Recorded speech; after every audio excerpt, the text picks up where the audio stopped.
Hi నేను సతీష్. ఈ promo చూసాం కదా, ఈ ప్రోమో కూడా లైవ్లో చూస్తే మాత్రం అయ్యే బాబే మరి ఇంత దారుణం ఏంటి స్వామి, మాటిచ్చి మోసం చేస్తున్నారేంటని ఎవరికైనా అనిపిస్తుంది. జెన్యున్గా ఒక కంటెస్టెంట్ ఫెయిర్గా ఆడితే ఫెయిర్గా ఆడని అప్రిషియేట్ చేసే వాళ్ళకి అన్ఫెయిర్ డెసిషన్ తీసుకుంటే అయ్యో ఎట్లా చేశారంటే ఇంత దారుణంగా మోసం చేస్తున్నారంటే చూసే ఆడియన్స్ అమాయకుల లేకపోతే తెలివి తక్కువ వాళ్ళైనా ఏంటి వీళ్ళ అతి తెలివితే అట్లానే ఖచ్చితంగా అనిపిస్తుంది. ఎందుకంటే లైవ్లో దీనికంటే ముందు ఏం జరిగింది, దీని తర్వాత ఏం జరిగింది, గౌరవ్ విషయంలో ఇమాన్యుయల్ తనూజా చేసింది రైట్ రాంగ్ క్లియర్గా అనలైజ్ చేద్దాం. మీకేమనిపించింది నైట్ లైవ్ చూసినా అలాగే ప్రోమో చూసినా? వీళ్ళ డీల్స్ కూడా మాట్లాడుకున్నారు కదా, ఆ గ్రీన్ బ్యాడ్జ్ సేఫ్టీ కార్డు ఎవరికి పోవాలి ఏంటనేది ఖచ్చితంగా ఒక కామెంట్ అయితే ముందు పెట్టండి. అతనికి అన్యాయం చేద్దాం అనుకుంటున్నారా, న్యాయం చేద్దాం అనుకుంటున్నారా? అసలు ఇంత సెల్ఫిష్గా ఆడొచ్చా? మరి ఇచ్చిన మాట తప్పి మోసం చేసేసి దీనివల్ల ఆడియన్స్లో ఎట్లా ప్రూవ్ చేసుకుందాం అనుకుంటున్నారు? ఖచ్చితంగా ఒక కామెంట్ పెట్టండి. అటు వీడియో చూసే ముందు లైక్ చేయండి. Journalist Satish and news Bal 2 channels కూడా సబ్స్క్రైబ్ అయితే చేసుకోండి. ఇక్కడ తనూజ ఎంత అమాయకంగా చెబుతుందంటే బ్యాడ్జ్ నువ్వు, నీ తర్వాత వాళ్ళు, వాళ్ళ తర్వాత వాళ్ళు, వాళ్ళ తర్వాత వాళ్ళు అన్నట్టు కాదు. అంటే ఏంటమ్మా, ప్రతిసారి ఏ టాస్క్ ఎవరు గెలిచినా పర్మనెంట్గా నీ దగ్గర ఉంచుకుంటావు ఆ గ్రీన్ బ్యాడ్జ్, ఆ సేఫ్టీ కార్డు. మరి చివరి వరకు నీవే ఉంచుకుని పర్మనెంట్గా మరి ఇంకెందుకు పచ్చ కార్డు, ఎందుకు పచ్చ బొట్టు వేసుకుంటే సరిపోయింది కదా.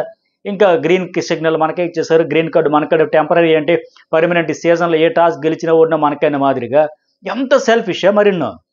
అట్లాగే ఇమాన్యుయల్కి ఇస్తే గౌరవ్కి డేంజరు, జోన్లోకి వెళ్తాడు. గౌరవ్కి ఇస్తే నేను ఇస్తే మళ్ళీ అక్కడ నేను అంటే అక్కడ చూసారా వాళ్ళ టీంకి అందరూ టీం ఎఫెక్ట్ పెట్టుకుంటూ వచ్చింది. ఫస్ట్ టాస్క్ రామురాజు అండ్ ఇమాన్యుయల్ ఆడారు, ఆ రౌండ్లో అతను తీసుకున్నాడు. రెండో టాస్క్ ఈఎంఐ ఆడింది. మూడో టాస్క్ అది ఒళ్ళు హోనం అయిపోయి దూల తీరిపోయే టాస్క్ అంటారు పచ్చిగా ఆ భాషలో చెప్పాలంటే. అలాంటి టాస్క్ ఆడి గెలిచిన తర్వాత ఇచ్చిన డీల్ ప్రకారం అడిగితే గౌరవ్కి నేను ఇస్తే ఏదో ఈవిడ ఆస్తి ఏదో త్యాగం చేసేసి ఆవిడ కష్టం ఏదో ఇచ్చేసినట్టుగా మాట్లాడుతుంది. ఫెయిర్ డెసిషన్ అంటూ ఉండాలి కదా. ఇమ్ముకి నేను ఇస్తే, గౌరవ్కి నేను ఇస్తే అసలు ఎంత దారుణం అంటే ఇది నాది, నా అడ్డ, ఈ సీజన్ నాది, ఈ బ్యాడ్జ్ నాది, నాది, మా ఇంటి నుంచి తెచ్చుకున్నాను అన్నట్టుగా చెబుతూ ఉంది. అక్కడ అర్థం కావట్లా. ఆయనకి ఇస్తే ఈయన డేంజర్కి వెళ్తారంటే, ఈయనకి ఇస్తే ఆయన డేంజర్కి వెళ్తారంటే. సో ఇద్దరికి ఇవ్వకుండా ఇద్దరు రిస్క్లో వదిలేయాలంట.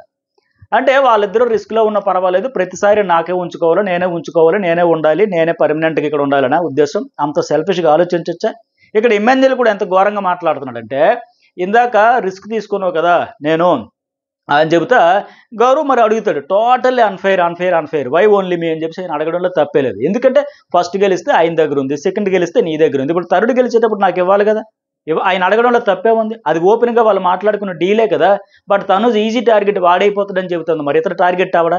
ఈజీ టార్గెట్ అయిపోతాడంటే ఇప్పుడు ఇతడు గౌరవ్ కూడా అంతకుముందు 2 టాస్కుల వరకు రిస్క్ ఫేస్ చేశాడు కదా, రిస్క్ జోన్లో ఉన్నాడు కదా. ఇమాన్యుయల్ దగ్గర ఒక రౌండ్ ఒక టాస్క్ అయినంత వరకు అప్పుడు రిస్క్లో ఉన్నాడు కదా, వాళ్ళు లేపేయచ్చు కదా. అట్లాగే తనుజ దగ్గర పెట్టుకునేటప్పుడు వాస్తవానికి ఈవెన్ టార్గెట్ చేయరు, అతనితో పోల్చుకుంటే వీక్, ఈవెన్తో పోల్చుకుంటే అతనే స్ట్రాంగ్ కాబట్టి అతనే లేపేస్తారు. మరి ఆ రిస్క్ జోన్లో ఉన్నాడు కదా అప్పుడు ఆయన. మరి అంటే ఆయన రిస్క్లో ఉండొచ్చు కానీ కాదు, అతను టార్గెట్ అయిపోవచ్చు కానీ ఇతడే ఈజీ టార్గెట్ అవుతాడా?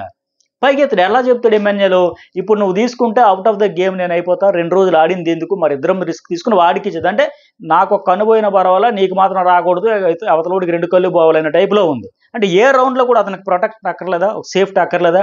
అంత చక్కగా అంత కష్టపడి ఆడాడే, ఆ కష్టం చూస్తేనే మీకు అనిపించట్లా అరే ఇది ఫెయిర్ అనిపించుకోదు, అన్ఫెయిర్ అనిపించుకున్నది? ఏమైనా కన్నింగ్గా ఆడాడా, ఏమైనా కన్నింగ్ స్ట్రాటజీలు వేసాడా గౌరవ్?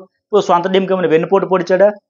మనసా వాచ కర్మన మనసు పెట్టి ఒళ్ళు హోనమయ్యేలాగా ఆడితే ఏమో ఇద్దరికి వద్దంటే ఆయనకి ఇచ్చేద్దామంట. అంటే మరి ఫస్ట్ నువ్వు అంతకు ముందు రౌండ్లో నువ్వు దాన్ని తీసుకుని ప్రొటెక్ట్ చేసుకుని సేఫ్టీగా ఉన్నావు కదా ఇమాన్యుయల్. మరి ఇప్పుడు అతనికి ఇవ్వాల్సి వచ్చేసరికి నేను అవుట్ ఆఫ్ ది గేమ్ అంటే మరి మీ ఇద్దరి దగ్గర 2 రౌండ్లు ఉండేటప్పుడు అతను కూడా ఒకవేళ తీసేస్తే బయటకు పోయేవాడు కదా. మరి ఆయన ఆ రిస్క్ ఏదో ఆయన తీసుకున్నాడు కదా, మరి మీరు ఎందుకు తీసుకోరు? ఇక్కడ గౌరవ్ అదే ఆడుతున్నాడు, ఫస్ట్ గేమ్ నీకు, సెకండ్ గేమ్ ఆమెకి, థర్డ్ గేమ్ కూడా మీకే కావాలా, నాకు అక్కర్లేదా? ఇచ్చిన మాట కూడా తప్పుతా ఉన్నారే, మోసం చేస్తూ ఉన్నారే. అంటే ఆయనకి తెలుగు రాదు కదా, మనం ఎట్లా భాష రాకపోయినా అతనికి పెయిన్ తెలుస్తుంది కనుక ఇక్కడ స్ట్రగుల్ సఫర్ అవుతున్నాడు కనుక ఓపెన్ అవుతూ ఉన్నాడు. తప్పు కదా, అట్లా ఎట్లా చేస్తారు? థర్డ్ పర్సన్కి ఇచ్చేద్దామంట. ముందు మాట్లాడుకొని 50-50 రిస్క్ అంటే మరి ఆయన అంతకుముందు నీ దగ్గర ఒక రౌండ్ ఆవిడ దగ్గర ఉండేటప్పుడు 100% రిస్క్ జోన్లో ఆయన కూడా ఉన్నాడు కదా. మరి రిస్క్ అయినా సేఫ్టీ అయినా అందరూ ఈక్వల్గా వెళ్ళాలి తప్ప ఇట్లా మాకే ఉండాలి మేమే చేసుకోవాలని ఎట్లా అవుతుంది? ఇమాన్యుయల్ ఇది రాంగ్ కదా. నిన్నటి వరకు ఇమాన్యుయల్ మీద ఉన్న ఒపీనియన్ ఎలాంటి రా, ఇప్పుడు నువ్వు భయపడ్డావా ఏం పక్కన చేరో, ఓకే చేరితే చేరు, పక్కోడికి అన్యాయం చేద్దామన్న ఆలోచన ఎట్లా వస్తుంది? వాస్తవానికి ఏం జరిగింది, డీల్ ఫెయిర్గా మాట్లాడుకున్నారు. ఫస్ట్ టాస్క్కి ముందు ఆయన అడిగాడు నాకు ఇవ్వండి, నేను స్ట్రాంగ్ ఉంటాను కాబట్టి ఫిజికల్గా తప్పించేస్తారు అన్నాడు. నో కుదరదు, ససేమర అవ్వదు, ఛాన్సే లేదు, నేను నామినేషన్లో అప్పుడు కూడా ఇట్లాగే రిక్వెస్ట్ చేసుకుని ఇప్పుడు వచ్చి అడుగుతున్నాం అనేసి అంటే ఆయన అనేది కూడా ఏంటి, ఫస్ట్ మన టీంలో స్ట్రాంగ్గా టార్గెట్ చేసి తీసేస్తే టీం కూడా వీక్ అయిపోతుంది, ముందు ముందు గెలవలేమని ఉద్దేశంతో అడిగాడు. లేదు కుదరదు అన్నారు. సరే పోనీ 2వ రౌండ్లో ఇస్తామన్నారు. ఫస్ట్ ఎంఎన్ఎల్ కూడా టార్గెట్ గురి అవుతుంది. ఎంఎన్ఎల్ కూడా ఫిజికల్ టాస్క్లో బాగా ఆడతాడు కనుక అతన్ని కాపాడుకోవాలి, ఫస్ట్ రౌండ్లో అతనికి ఇద్దాం అనుకున్నది ఓకే, ఫెయిర్ ఛాన్స్. పోనీ రెండోసారి అయినా ఇవ్వచ్చు కదా, రెండోసారి కూడా ఇవ్వలేదు. రెండోసారి వాసన టాస్క్ ఆవిడ గెలిచి వచ్చిన తర్వాత ఆవిడ తీసుకుంది. అప్పుడు కూడా ఇతనే థ్రెట్ ఉంటుంది కదా, ఇతనిగా రిస్క్ ఎక్కువ ఉంటుంది కదా. అక్కడ కూడా అడిగితే ఏమనింది, మళ్ళీ చాలా హ్యూమిలేటెడ్గా మాట్లాడి నిన్న అట్లాగే నామినేషన్లో అన్నా ఇప్పుడు అన్నా అన్నీ నీకే ఎందుకు కావాలి, నిన్నే ఎందుకు తీసేస్తారు, నువ్వేమన్నంత తోపు ఆటగాడువా, నిన్నెందుకు తీసేస్తారని మాదిరిగా మాట్లాడింది. పోనీ సరే 2 రౌండ్లు అయిపోయింది. ఇప్పుడు 3వ రౌండ్ అంత కష్టపడి వచ్చా అందుకు కూడా అడగలేదు ఆయన. ఈక్వల్గా ముందు ఒక డీల్ మాట్లాడుకున్నాం కదా, ఫస్ట్ నీకు అన్నావు, సెకండ్ నీకు అన్నావు, థర్డ్ నాకు అన్నారు, ఫోర్త్ ఆయనకు అన్నారు. మరి ఇప్పుడు కూడా ఇవ్వకపోతే ఇంకెప్పుడు ఇస్తారు? ఇది అన్ఫెయిర్ కదా. ఆయనకు మండడంలో తప్పే ఉంది, అడగడంలో తప్పే ఉంది. పర్ఫెక్ట్గా క్లియర్గా ఫెయిర్గా గట్టిగానే అడుగుతూ ఉన్నాడు. ఇప్పుడు కూడా పోతే ఎట్లా?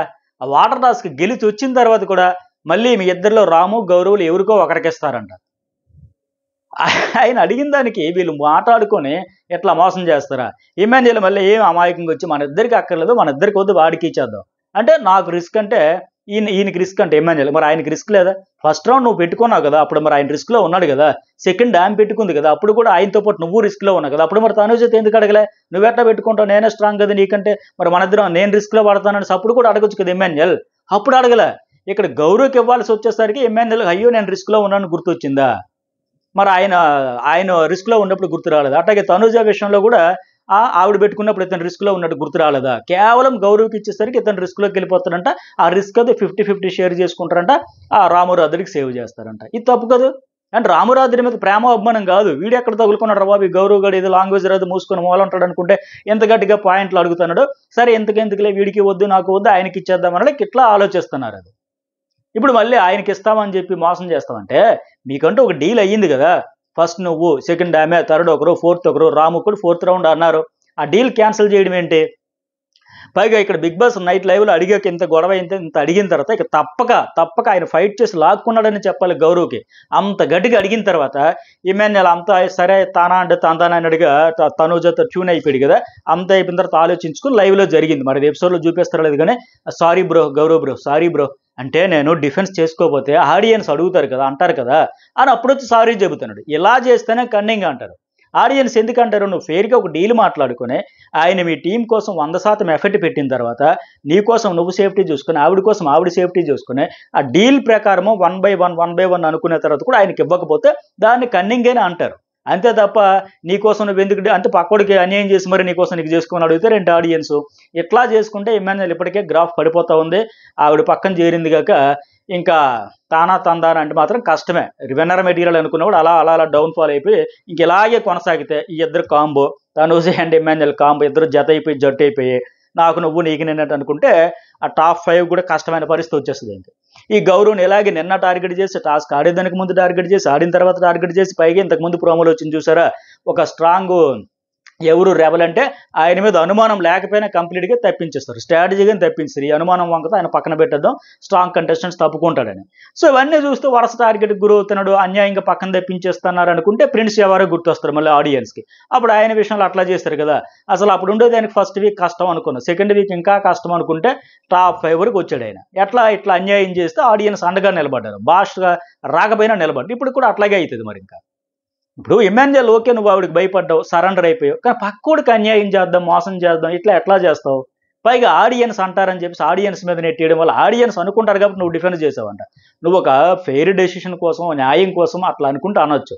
ఆ కుర్రాడికి ఇవ్వకూడదని ఇంటెన్షన్తో ఆవిడతో పాటు జత కలిసేసి ఇట్లా చేయడం తప్పు కదా. మన ఇద్దరికి వద్దు రాముకి ఇచ్చేద్దామంటే అట్లా. పోనీ రాము కూడా అడిగాడు, ఆయనకేమైనా ఇచ్చేదానికి ఉందా, నీకెందుకురా, నీకేం అవసరం అని ఆయన మీద కూడా అరుస్తుందా తనూజల్ నైట్ లైవ్లో? అంటే ఈ రౌండ్లో కూడా ఈమె సేఫ్టీ, వచ్చే రౌండ్లో మొత్తం సీజన్ అంతా ఆవిడే సేఫ్టీ జోన్లో ఉండాలి, వాళ్ళు ఉండకూడదా?